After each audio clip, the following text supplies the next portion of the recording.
that shit up, Shay.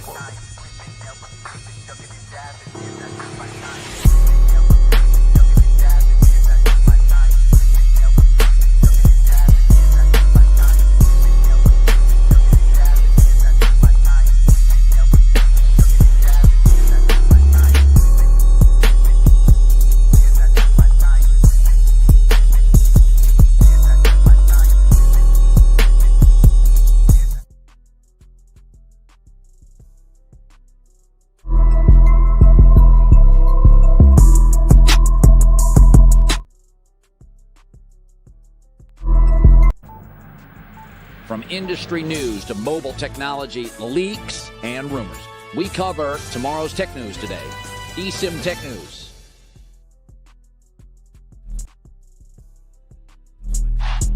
Yeah. Woo. I just need my space right now. Fresh off the G5 jet, I'm on my way to a brand new kit.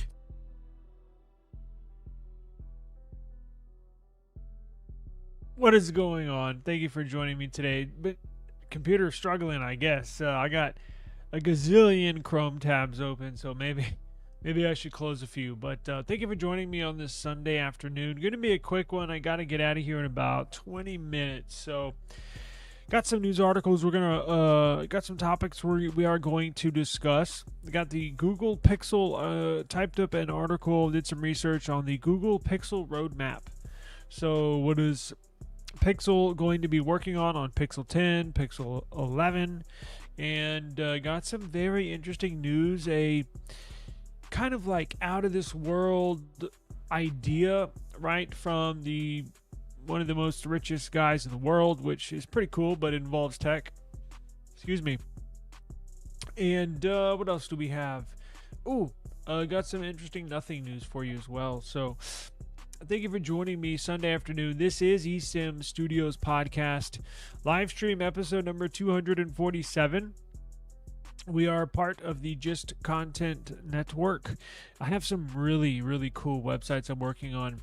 I know I got this one that we pull our news from right now that we're going to get to. I'm going to do a screen share here in a second and look at the news. I'm working on a badass website, like new redesigned. It looks very appealing, very cool, very modern. The one I have now is just something I could use basically. But this next one that I'm working on in the background, so that's why I haven't been able to watch any football. I've been catching some of the replays, the condensed versions. But I'm so busy. I got to make a website for a new eSIM Studios website. I got to make a Just Content Network website. Just Content Network is like the parent company. And then I have eSIM Studios podcast. I have Just Tech, Just Travels, Just Recaps, bunch of different subsidiaries underneath the Just Content Network. So I have to make a website for the Just Content Network with each subsidy, each little independent entity underneath it. So I have a lot going on. So that's why I got a gazillion Chrome tabs open. I'm building websites and doing this and doing that. So anyways, long story short, very busy, as I'm sure you are as well. So we'll get to it here. I hope everybody's having a good Sunday today. Let's see here. Let me pull up eSIMstudios.com. That's where we're going to get all of the info from. So let me go ahead and share the screen and let me roll into this. There we go. Okay. Now, give me just a second. I'm always rearranging this. I think I did this last time. Screw it. We're fine. I was going to change the layout, but that's all good. Anyways, so we did have news. Intel is coming out with a newer generation. We'll just briefly go over this. New generation Intel Core i7. So it's their new generation. It's the 240H. It's like you know how they used to do, like, you see down here where it says Core i7 13 or Core i7-13. That's their 13th gen. And their one before that was Core i7-12 something. That was their 12th gen. Well, they kind of redesigned and renamed their flagship series, kind of like Qualcomm is doing. It's hard to follow along, I know, but the next generation Core i7 is about to be launched. Now, it has similar performance. You would think with each generation that these CPUs get, that they would just every year increase 30%, 40% year on year on year, and that's not the case. Now, it's not that they're almost focusing their attention on the NPU or AI capabilities. So it's still going to be a strong performer in benchmarks, but they're redirecting some of that performance increase, some of that performance gain into the neural processing unit, which handles all of the AI crap. But if you want to read that article, be my guest. I have information on the new Intel Core i7-240H that will be in basically a lot of laptops. Basically, let's see, in the year 2025, right? This is going to be their flagship CPU. I know you can get the i9, but most high-end rather, I shouldn't say high-end. Most let me put it this way: most laptops around $1,000, brand new, are going to have this Core i7 in it. Now, let's see here. Xiaomi. Interesting. We discussed this last week, right? So Xiaomi is making, to break it down real quick, the U.S. government is putting a lot of restrictions on any business that does business with China, right? And when you get into the tech world, it's tough because Xiaomi is a Chinese-based company. They are using TSMC and Snapdragon products. So the U.S. government's putting pressure on TSMC to not do any business with any Chinese companies, which include Xiaomi. In Snapdragon, who they've used for their CPUs, is an American company. So the U.S. government is basically going to force Qualcomm to cut its ties with Xiaomi, which is why you see them designing and generating and creating their own CPU. So it'll be a Xiaomi-made CPU. Interesting. They're actually going to use, and remember, this was one of the missing pieces of info when I introduced this story last week. We didn't know who was going to make the modem, right? Was Xiaomi going to try to do the modem? I doubted it because Apple's been designing their own modem for roughly 8 years, and they're just now going to put their very first gen modem in the SE4 here this upcoming year. So I was like, nah, they probably don't have the technology. Those take years to develop. So they're going to source MediaTek and their 5G modem. MediaTek, if you don't know, not only do they produce CPUs, right, which is in this tablet over here, and then nothing phones over here, they produce Wi-Fi chips, network adapters for personal computers, right? Tower computer PCs, laptop PCs. You can buy MediaTek Wi-Fi chips, M.2, network adapters, all sorts of stuff. So MediaTek actually, I think, has been in the modem game longer than they've been in the CPU game. So Xiaomi is going to tap MediaTek's 5G modem, and MediaTek makes very good modems. Probably right on the top of the game. I'm not saying the very best because I think Qualcomm is probably. Now, when I say very best, I don't mean overall in sales. They've sold the most. I'm talking about as actual performance, real-world performance. Qualcomm is probably right up there, but so is MediaTek. Very, very good move by Xiaomi to tap into MediaTek's modem business right there. Now, if you're in the market for if you want to get into the ARM chipset with the new Snapdragon X Plus PC, Copilot PC, this is a good. I was looking to buy this one, but they took forever to release it. It's the Acer Swift 14. It's got the Snapdragon X Plus. In my opinion, that's the best one to get. It's still fast as hell. It's just not as strong as the X Elite, but don't let that fool you. You get longer battery life. It's still very, very strong performer. It's just barely under the X Elite when it comes to performance, benchmarking numbers. That's what I got in the HP OmniBook X. I love it. Very snappy, very fast. Battery life is outstanding. So that's the one I am looking for. If I were you, that's the one I would be looking out for. So if you do need a new PC, new laptop, this is a really good one. It's got like an AMOLED display, 3K display, 120 hertz refresh rate, and it's at a pretty good price. So I have that there. But let's get into the big news, right? So, I'll say big news, but the future roadmap for Pixel. So, speaking of CPUs, right? Here's the thing. I think we need to put a blanket or maybe extinguish some of the excitement we were having, or at least I was having for Google's new CPU, because it looks like as we get closer to the new year and a new Pixel and a brand new CPU, everybody knows this upcoming Pixel 10 will have the very first Google made CPU. And it does, as we get closer to the launch, it looks like we should not expect outstanding performance gains. It's not going to be up there with the MediaTek 9400, even 9300, which is their flagship CPUs. Not going to be up there with the Apple A18, or I guess next year 19 Bionic chips.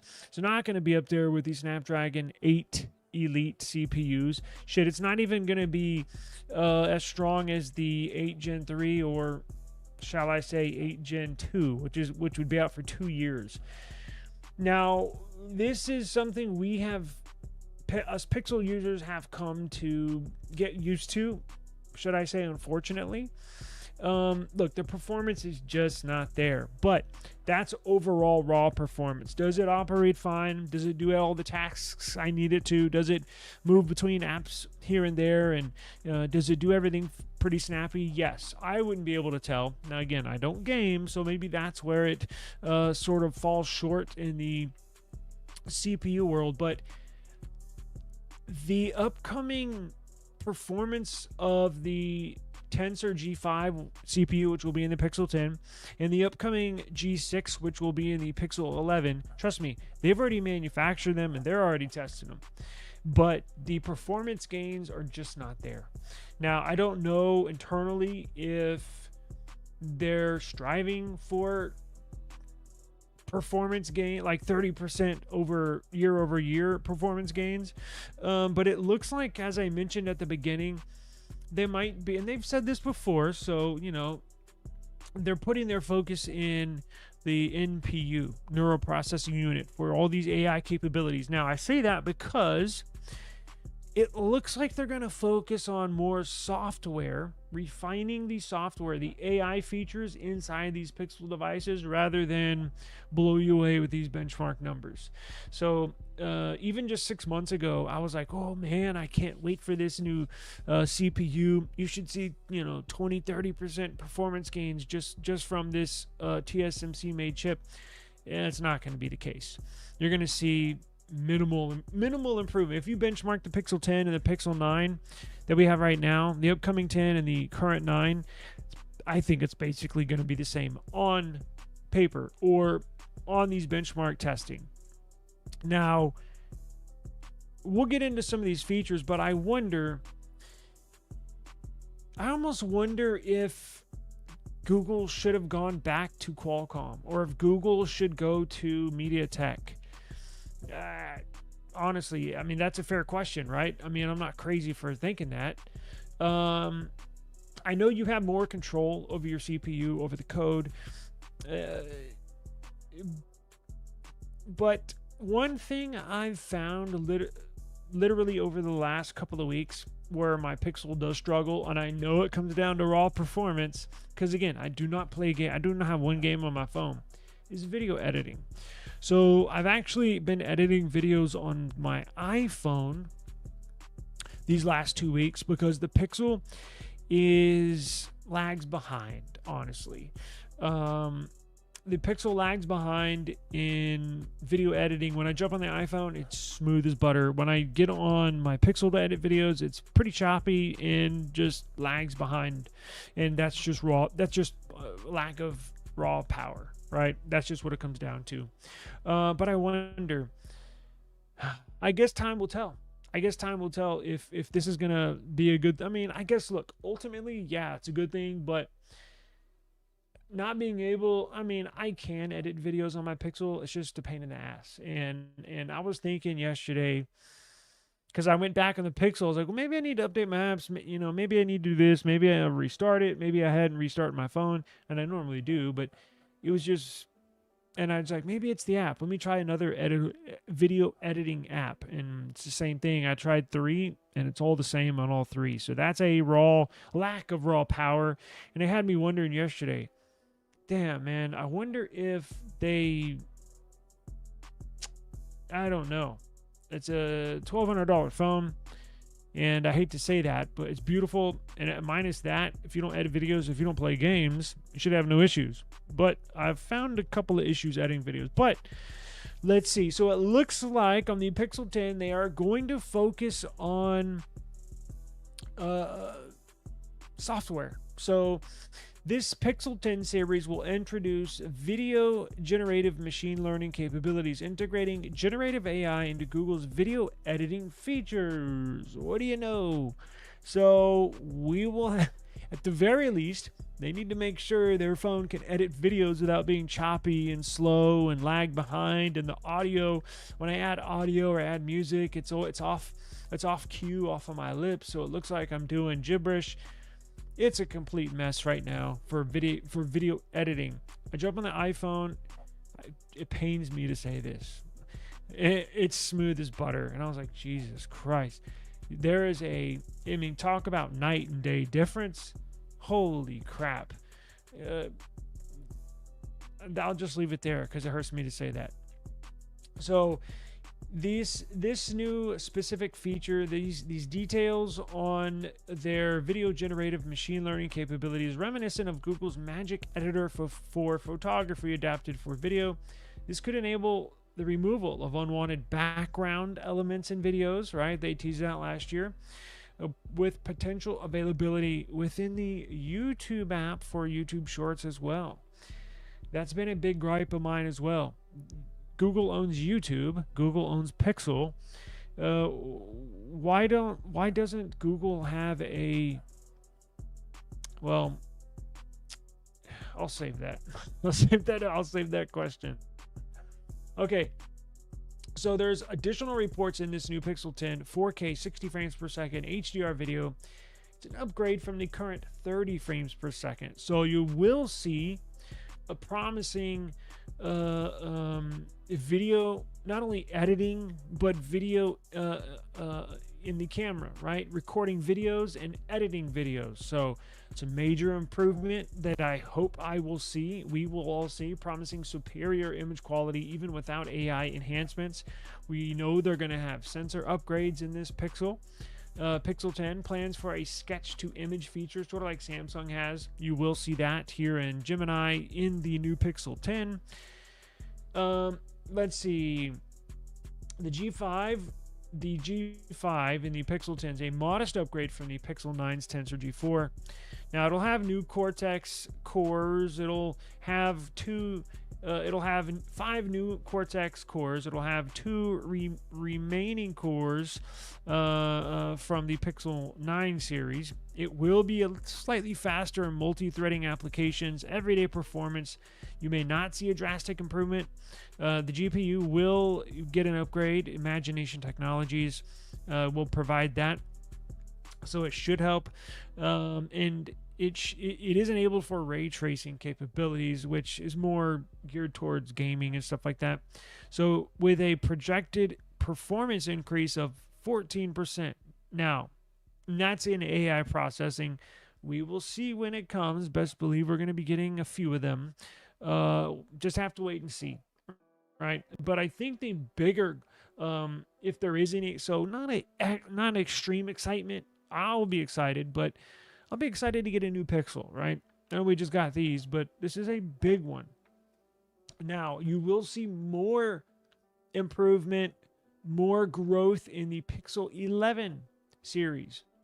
Now, going back to the 10, hang on, because we might see a design change, we might not. So I think on the Pixel 10, this upcoming Pixel 10, barring any significant modifications to the phone's design, display, or specs, the Pixel 10 appears to be an incremental upgrade over the Pixel 9.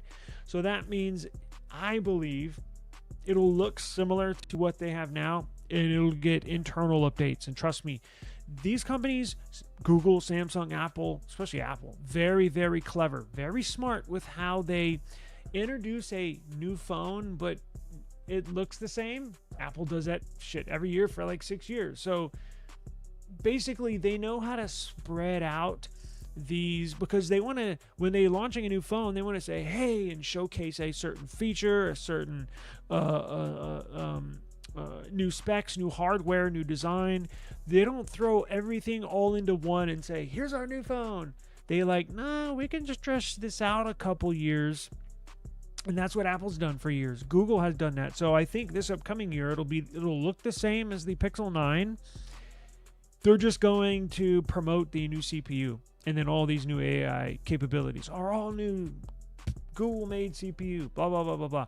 Pixel 11, I believe you will see a slight design change, not a total retransformation. But I think you'll get more of a design change on the 11 than the 10. Now, getting into the 11, the Tensor G6 processor stands out as an area of interest. So you will see GPU initially intended for the canceled G4. I don't know why they're going backwards, but in the GPU department, maybe it was too strong. Like, I don't know the backstory there, but we do have signs that they are going to implement a GPU that was meant to be paired with the Tensor G4 on the Pixel 9 series. This will involve the loss of ray tracing capabilities just a year after they introduce it, alongside planned reductions in the digital sensor processor and system level cache to conserve the valuable silicon space. Don't ask me why. I found that information and to put this article together. Again, I don't have. There's obviously a reason for it, but I don't know what the reason is. Doesn't make sense, but we're not behind the scenes, so I don't know.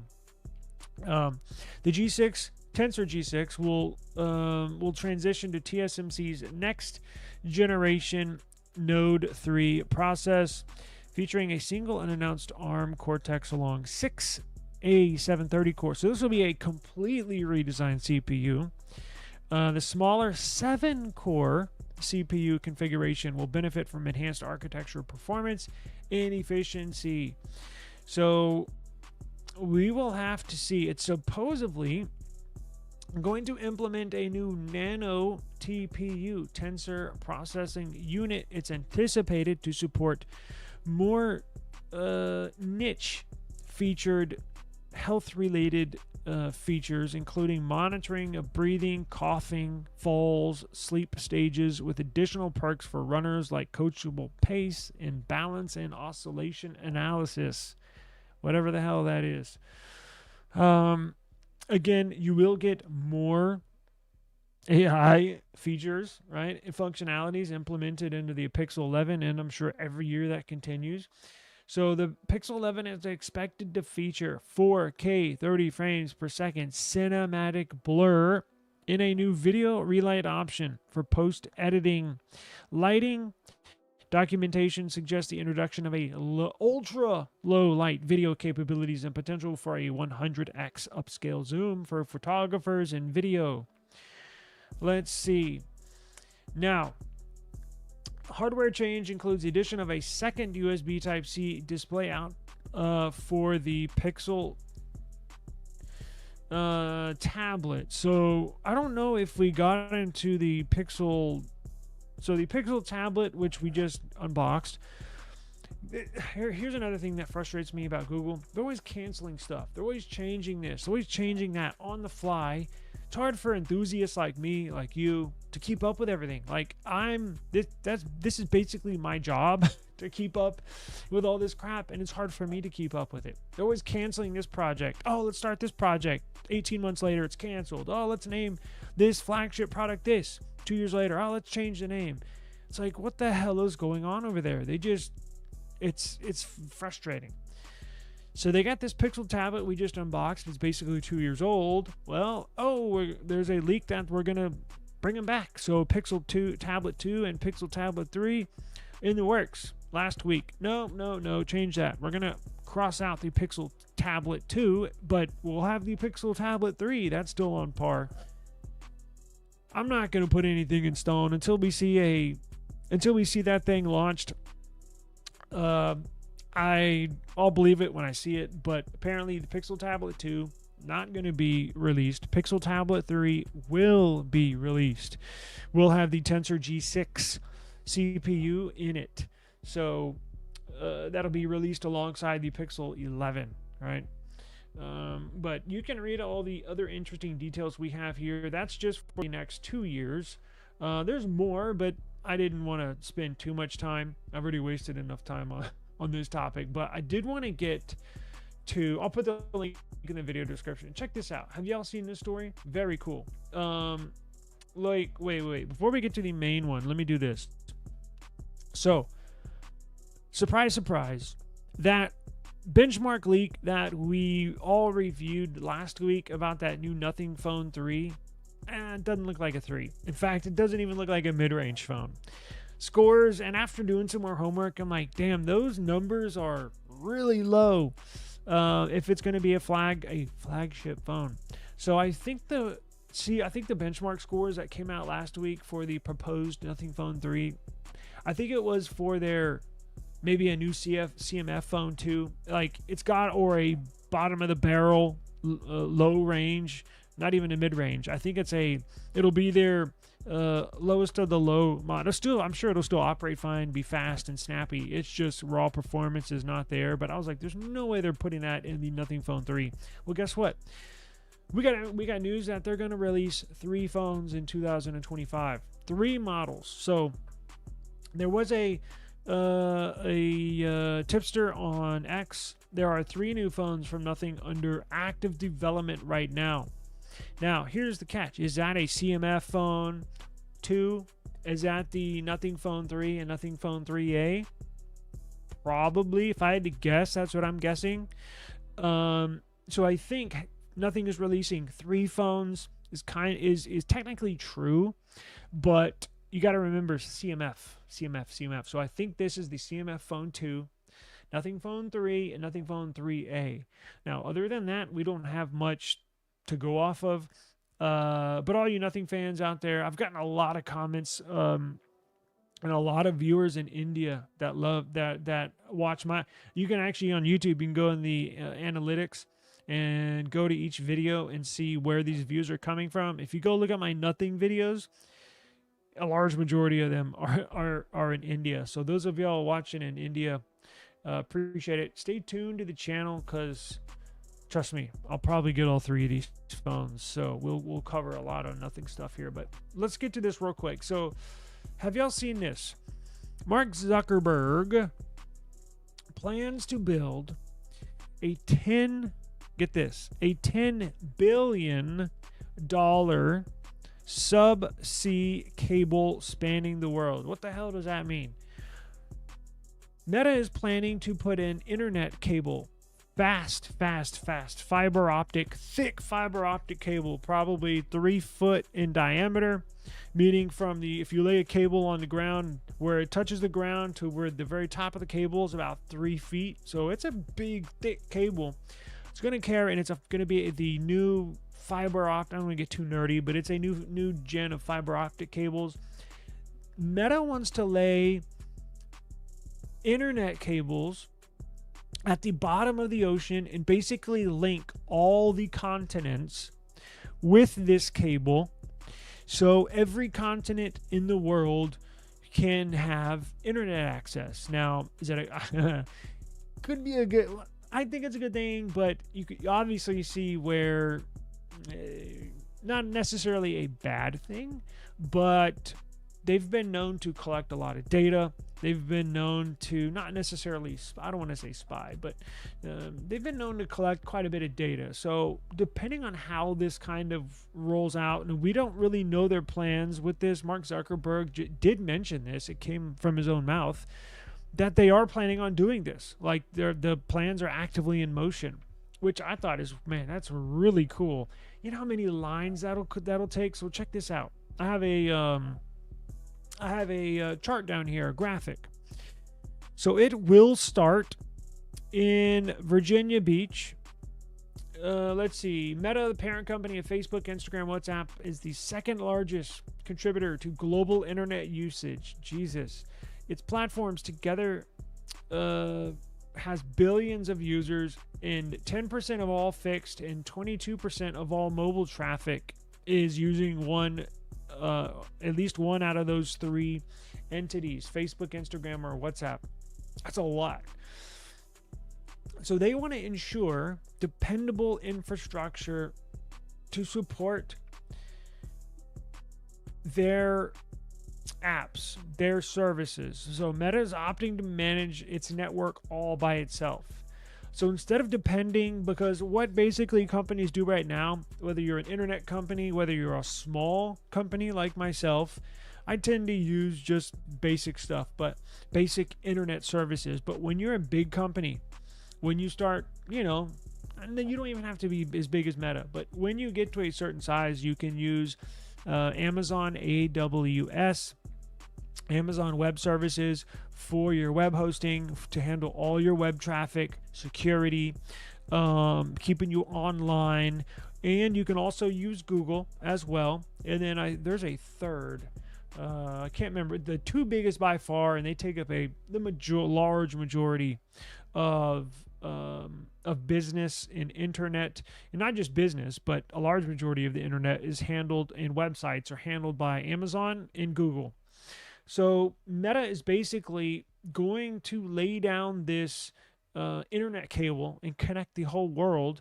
It appears just to support themselves, which I think in the long run is a good idea. $10 billion is a huge investment, but imagine what their internet bill is to Amazon for web hosting.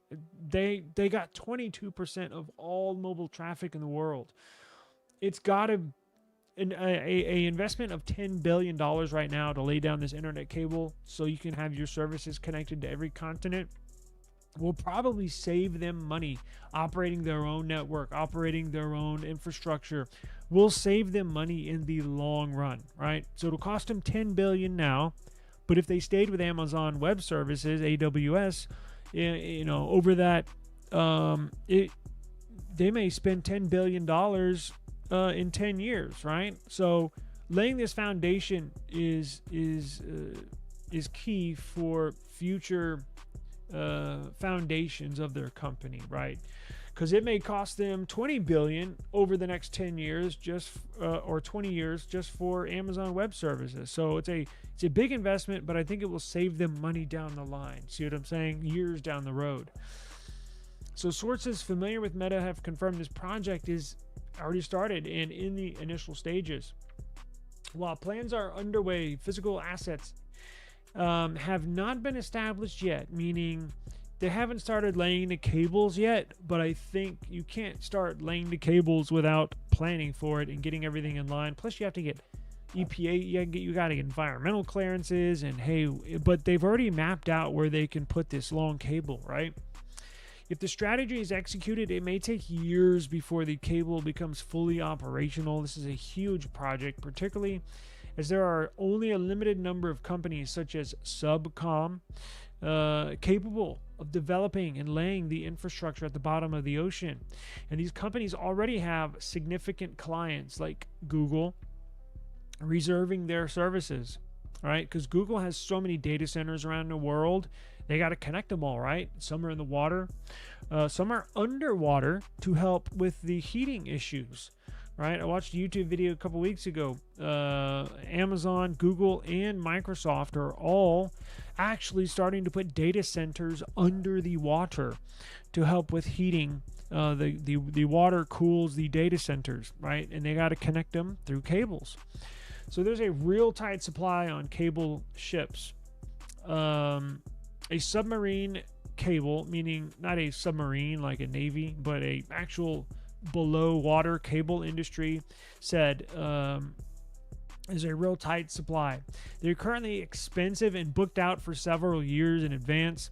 Identifying available resources to expedite the project poses a challenge. One potential approach could involve constructing the cable in segments. According to sources, the proposed route would extend from the U.S. East Coast, right off of Virginia Beach. I'm going to enlarge this picture in just a second. And it's going to go to the coast of India, to South Africa, and then back to the U.S. West Coast, from back through India again, passing through Australia, creating a W kind of shape around the world that will connect all the continents in the world. So there's a new, let me click on this real quick and I'll show you since we're talking about it. So as you can see here, going to start in Myrtle Beach, right? And look, you can get this one cable connected to Myrtle Beach in the United States and North America. Now, you can also run cables on land, right? But you have to connect the continents that are not connected together. But the ones that are connected, you can essentially hook them up through cables on land. Meaning, if you started in Virginia Beach right here, just because you don't have it connected to South America doesn't, or Canada, right? Or Greenland up here, or Iceland doesn't, or what is that? Greenland above Canada, whatever. You can connect that with cables on land, but connecting, so you can have a cable go from Virginia Beach all the way down through Mexico to South America. But you have to have a cable underwater to connect North America to Africa, right? Because there's no piece of land here that you can run a cable to. So you have to go underwater. They're going to go to Cape Town, South Africa, and they are going to connect the African continent. Then they're going to go up. They're going to go northern. I guess they're going to have to connect, what is that, Tanzania down there? Well, they can probably use a cable to connect Africa and Tanzania, but they're going to run it up to India right there, which will connect the Asia continent. Then it's going to run down to Australia, and I'm sure all of these I'm sure all of these Southwest Pacific islands like Indonesia, Thailand, New Guinea, I'm sure all those will be connected through little split offs, right? Little splices of this network. And then it's going to go back up to, it looks like Eubanks. What is that? Oregon, it looks like. So it'll go back to the West Coast. So it'll start on the East Coast, Africa, India, Australia, and then back around the globe to the West Coast of the United States. Pretty cool. Let's see here. How do I get back? Now, I have, as I mentioned, there's a new fiber optic cable. Excuse me. I'm not going to get into that. That's super nerdy. I actually got to run right now. But if you want to dive into even more information on this it's a really cool project. For those of y'all that like just random technology stories but are really cool, and like this is a huge task. Now it's not groundbreaking, meaning it's been done before, right? They have cables running underwater, but nothing to this scale, right? This is literally connecting the whole world, and essentially on one big ass cable. So I think it's pretty cool. So, and I'm not the biggest fan of Meta, but look, I'm going to keep an eye on this because I think this is cool. So if you want some more information, I have detailed information on the new fiber optic cable, the new gen fiber optic cable they're going to be using. That's on there as well. I'll link everything in the video description here. Just go to esimstudios.com and you can find that there. But I'm going to run. I do appreciate the time. Thank you for joining me today. I do really appreciate it. Please stick around. We have a lot of content to upload for y'all, and tomorrow's live stream every day 3 p.m. Every day 3 p.m. Hold me to it. I'm going to go live 3 p.m. Central Standard Time. That'll be the new daily live stream time, 3 p.m. Central Standard Time.